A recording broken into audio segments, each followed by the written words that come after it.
This presentation will serve as an overview of the 10 essential elements of inclusive classrooms. One of the primary components of an inclusive classroom is that there tend to be two co-teachers.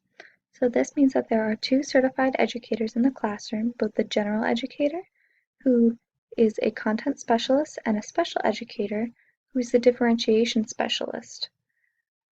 So these two teachers collaborate with each other to create a better learning environment for all of their students. Another benefit is that there's a lower teacher to student ratio, so students get more one-on-one attention or more small group attention. They also offer multiple perspectives for their students. So there are several different models of co-teaching.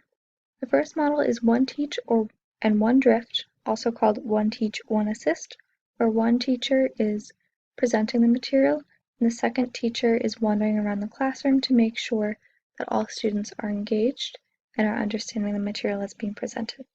The second option is team teaching. In this model, both teachers are teaching at the same time. This must be planned ahead of time, as both teachers must know their role in the lesson and which material they will be presenting.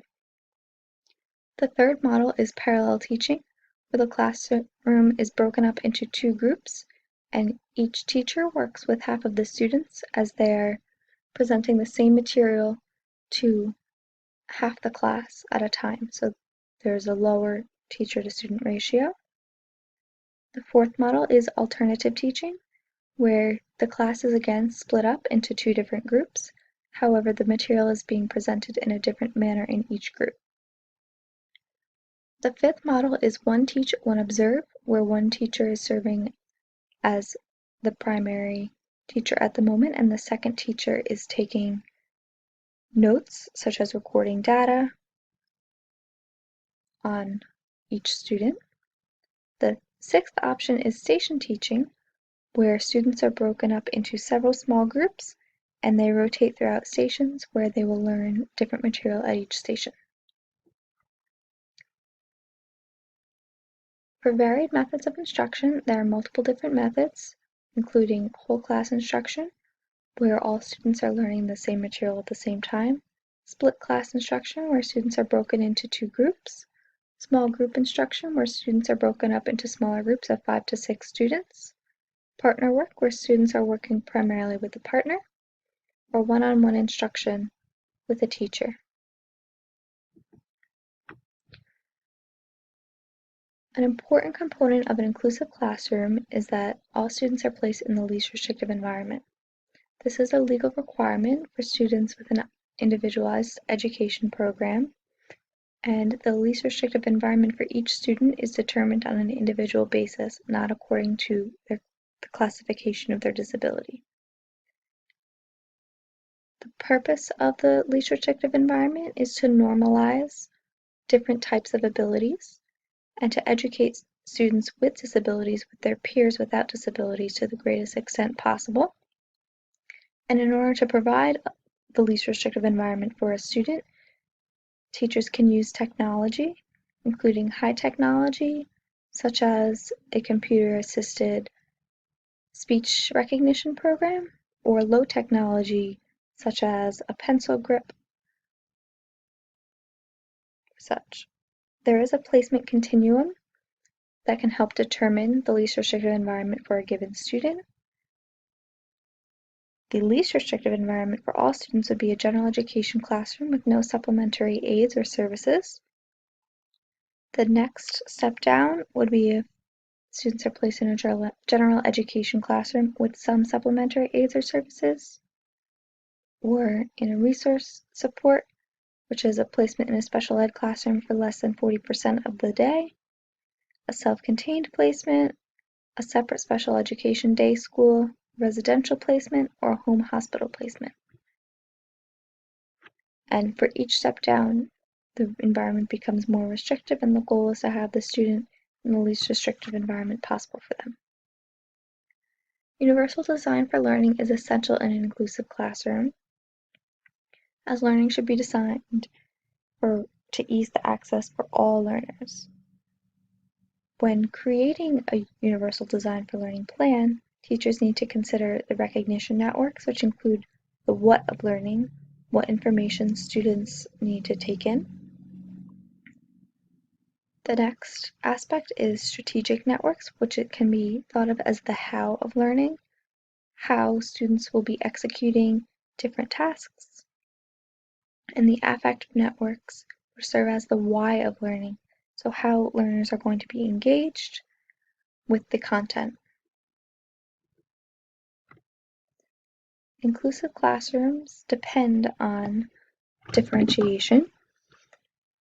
So differentiation is where all students are valued and respected in the classroom, regardless of their diverse learning styles or learning needs. Differentiation provides students with additional supports that they need, and it helps to meet the needs of diverse learners. So a great example of this is at the bottom, there is an equality versus equity. Just because a support is made available to one student doesn't mean that all students would need the support. However, some students benefit from additional supports to access the content in the same manner. A great way to help your students understand the need for this is by doing the Band-Aid lesson in the beginning of school to show students that we all have different needs, and this may look different in the classroom in terms of instruction or in terms of the products that students are creating. But in the end, we all are trying to accomplish the same learning goals and learning objectives. So this may take the appearance of modifications for some students where expectations for learning have been changed. You can also amend core content, reduce the workload for certain students, which can be the quantity of questions or the complexity of questions, as well as the length or level of the text that they are expected to read. And this would include an amended grading system. And modifications would be outlined in a student's IEP. In terms of accommodations, the same expectations for learning objectives are expected. The point of using accommodations is to provide equal access to the content learning, so to provide multiple means of accessing the content. The point can be to reduce the impact of a student's disability. You can have students create a different product to demonstrate their learning, but the achievement expectations should be the same for all students. A great way to accomplish the goal of meeting the needs of all students in your classroom is by using multisensory learning. So you can present material through multiple means, including visual, auditory, or tactile methods, so that you can better reach different types of learners in your classroom. So when you're planning this, you want to think about the different multiple intelligences and learning styles of all of your students. And on the right-hand side, there's a chart including the different types of intelligences and their benefits.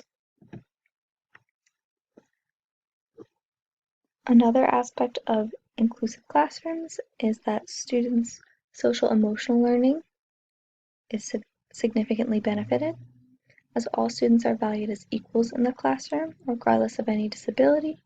Students may be seen as differently abled rather than disabled, and students should always be using person-first language. Students benefit from their co-teacher models as they are demonstrating different social skills by interacting with each other and interacting with the students in the classroom, and they're modeling positive social interactions and teamwork. They can also provide students with strategies that they can use when confronted with a difficult social interaction, and the emphasis is on acceptance of all students to create a sense of belonging and community in the classroom. This concludes my presentation. I hope you learned a lot about inclusive education.